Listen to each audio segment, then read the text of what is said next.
Well, if you guys are Gen Z or something around that, you're a younger person in today's society, you know it can be tough out there, certainly with stuff like the job market, the AI bubble that's going on, competition for everything, housing issues, all that kind of stuff. But one popular idea with a lot of it is kind of the idea that there'll be a crash, in the system. Typically, when you have too much housing being given out, just the race to give people housing. For example, you had the housing crisis, everybody was getting approved left and right to get a mortgage. It didn't work out, and that ended up in a terrible situation. We've also had the dot-com crash, a popular one to look back on. Kind of happened with stocks and different companies that had dot-com attached. They were based around computers, which was a big thing, and definitely does end up evolving into what it is today, which is huge. But there was a bubble. There were too many companies, too much going on. Not all of them would succeed, and that certainly happened there. That ended up in a big crash, a lot of people losing money. But I would not count on any crashes happening as we get into the future here. And if you're Gen Z looking for that kind of break, right? You're looking for the break. Maybe there'll be a housing crash. Maybe there'll be a crash in the AI bubble that makes everything less strenuous. Maybe there'll be a job market crash, and eventually somehow it's going to get less competitive than it is. But I wouldn't count on it because, to be completely honest, I've been waiting. We've been waiting and waiting and waiting and waiting. And everybody's been talking about these same issues for several years now, and nothing has happened. I mean, the inflation's gotten worse. You look at that, the housing market hasn't really gotten any better.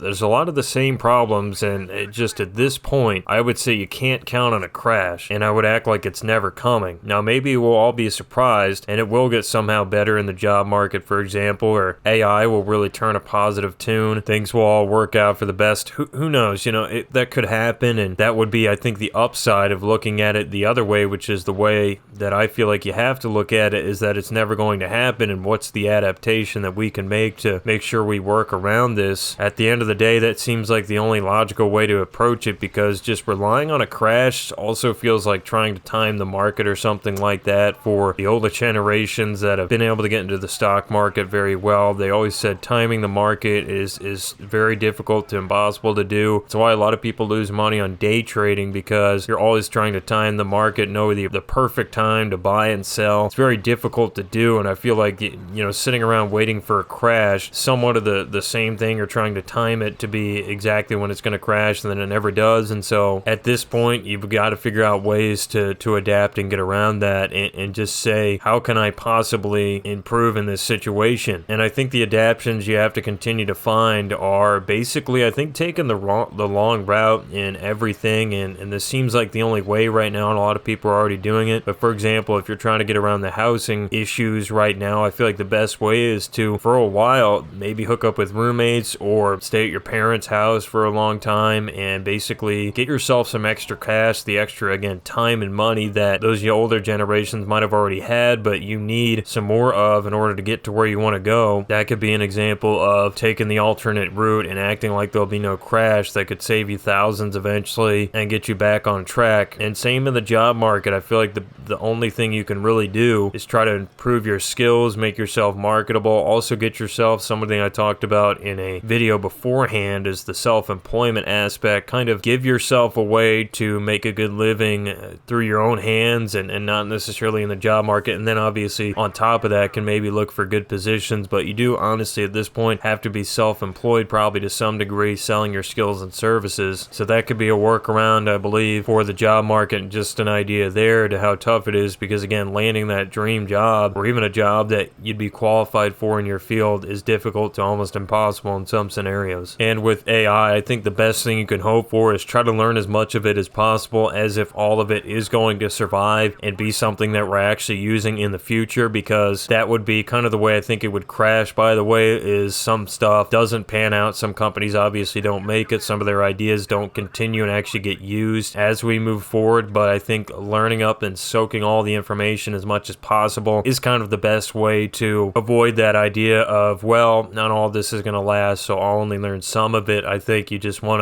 to know as much as humanly possible so that you're really prepared in case whatever takes off, and whatever aspect of it takes off, and you're already one step ahead of the game. So I don't know, guys. I just feel like, maybe there will be a difference. History does tend to repeat itself. You got to always remember that too. And so it could be maybe a favorable situation to where, again, speaking of Gen Z and the younger generations, where you're not already owning some of this stuff, like maybe there'll be a housing market crash, things will come down a little bit. I think in the car market, it did come down a little bit. Remember when used cars were very expensive not long ago? Of course, still are. Maybe there'll be a crash there. Maybe the markets will correct, or maybe the AI bubble will eventually burst. Some of this stuff that can be hurting the younger generation in a lot of ways, maybe it'll correct, and you want to have a little faith in that. But what I would say is you don't want to count on it, because that is going to be probably a big mistake. Because I don't know. I feel like we've all talked about it. We've all kind of discussed a lot of the same issues over and over and over again, and yet there's just no fix. Whereas I feel like in the past, some of these crashes, it's like people were maybe talking about the issues, but not as seriously before the crash, or it was kind of the big crash that was the big shock or surprise, or the thing that got people's conversation churning a different way. Whereas now we're all hammering the same point, but nothing really changes. And maybe this is all due to our generation not really having any actual power in the government and stuff like that. And our economy, it's still much of the baby boomer generation, the tail end of that, and everybody that came just after them kind of holding the cards. And so I think that is maybe why we don't see those shifts. But let me know what you guys think in the comments below. This is kind of a little bit of a different topic where I covered multiple things here, but just wanted to come on and talk about the idea of the crash. For a younger person, for a younger generation, a crash could help us actually in some ways, because that could help people. And let's say landing a job, it's not as competitive. There's a crash there's a crash in the markets for some of the expensive stuff. That brings down the prices a little bit. Maybe you can buy in now, but I just wouldn't count on it. So let me know what you guys think, and also be sure to stay tuned. We got more videos coming out here on PM Games.